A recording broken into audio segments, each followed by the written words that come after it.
अस्सलाम वालेकुम स्टूडेंट्स।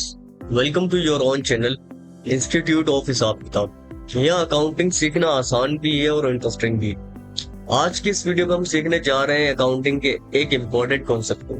जी हाँ, आज का हमारा टॉपिक है एंटिटी कॉन्सेप्ट। हाँ, इस टॉपिक को स्टार्ट करते हैं with the help of example and definitions. तो सबसे पहले हम इसकी डेफिनेशन को रीड करेंगे। डेफिनेशन क्या कहती है?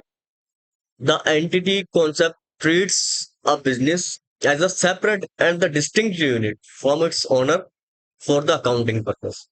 देखिए, अगर इसको मैं सादा जबान में समझाऊं आपको, तो इसका मतलब ये कि जो एंटिटी है, जो बिजनेस है, उसका मतलब ये होता है, एंटिटी का मतलब ये होता है कि कोई बिजनेस है वो अपने मालिकान से बिल्कुल जुदा जुदा होता है। बिजनेसेस अपने मालिकान से बिल्कुल जुदा जुदा होते हैं। किस तरह से? पिक्टोरियल फॉर्म में समझने की कोशिश करते हैं। आपके सामने देखें, एक तरफ बिजनेस है, एक तरफ ओनर है। मिसाल के तौर पे ये ओनर है, इसका नाम है मिस्टर असलम, और जो बिजनेस रन कर रहा है वो बिजनेस हमारा स्टेशनरी का।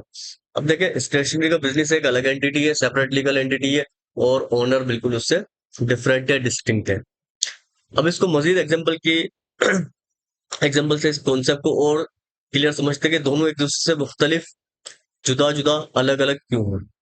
मिसाल के तौर पे जो मिस्टर असलम है, इनका स्टेशनरी का बिजनेस है जो ये चला रहे हैं, और अगर वो घर का किराया भी उसी पैसे से देते हैं जो कि बिजनेस में पैसे इंजेक्ट किए हुए, और बिजनेस के खर्चे में उस घर के किराए को अगर रिकॉर्ड कर लेते हैं, तो अकाउंटिंग में ये ट्रीटमेंट गलत हो जाएगा। क्यों?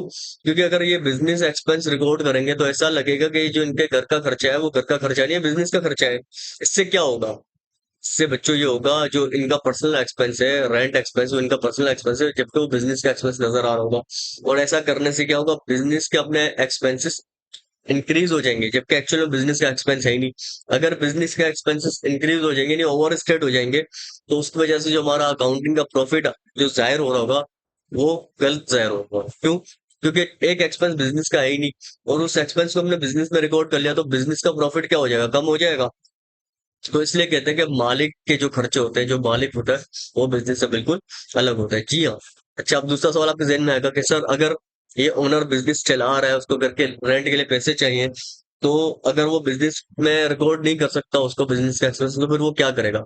बच्चों देखो, यहाँ पे कॉन्सेप्ट, दो कॉन्सेप्ट ट्रिगर होते हैं, कैपिटल और प्राइम। जब भी मालिक बिजनेस में पैसे इंजेक्ट करता है, लगाता है, तो उसके लिए यूज करते हैं वर्ड कैपिटल, यानी कैपिटल को रिकॉर्ड करते हैं बिजनेस की टर्म्स में।